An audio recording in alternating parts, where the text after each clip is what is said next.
இயேசு பார்த்துக் கொள்வார். உள்ளத்தின் சார்பிலே உங்களை சந்திப்பதிலே மகிழ்ச்சி அடைகிறேன். மத்தேயு 8ஆம் அதிகாரம் 8ஆம் வசனம் விதமாய் சொல்லுகிறது, நூற்றுக்கு அதிபதி பிரயத்தனமாக, ஆண்டவரே நீர் என் வீட்டுக்கு பிரவேசிக்க நான் பாத்திரன் அல்ல, ஒரு வார்த்தை மாத்திரம் சொல்லும், அப்பொழுது என் வேலைக்காரன் சொஸ்தமாவான். இந்த நூற்றுக்கு அதிபதியுடைய விசுவாசமானது மிகவும் ஆச்சரியமுள்ளதாக இருக்கிறது.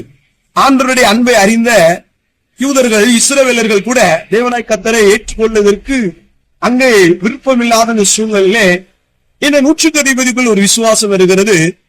இந்த இயேசு கிறிஸ்துவானவர் வல்லமை உள்ளவர் என்பதை அறிந்து தான் வீட்டிலே இருந்த வேலைக்காரன் சுகம் பெற வேண்டும் என்று அவர் விரும்பும் பொழுது அவரை பார்க்க கூட அவருக்கு அந்த நேரத்துல மனதில்லை. காரணம் என்னன்னா, அவர் பரிசுத்தமுள்ள தேவன் என்பதை அறிந்தபடினால் அவரை வீட்டுக்கு வருவதற்கு கூட தகுதி இல்லை, நான் தகுதி இல்லை, ஆதலால் அவர் வர வேண்டாம். ஆனா ஒரே ஒரு வார்த்தை அவர் சொன்ன போதும் என் வேலைக்காரன் பிழைப்பான் என்ற ஒரு விசுவாசத்தோடு அந்த அறிக்கை எடுக்கிறார்.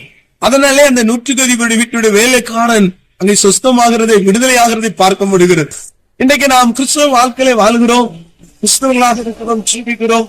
நம்மிடத்துல எவ்விதமான விசுவாசம் இருக்கிறது? இந்த நூற்றுக்கு அதிபதி இடத்துல ஒரு பெரிய விசுவாசம். இயேசு மெய்யான தெய்வம் என்பதை அவர் அறிந்து கொண்டார்.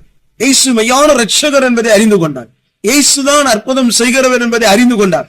அதெல்லாம் தான் பாவி என்பதையும் அறிந்து கொண்டார். பாவி நிலத்துக்கு வருவதற்கு தன் பாத்திரன் அல்ல என்பதை அறிந்து கொண்டார்.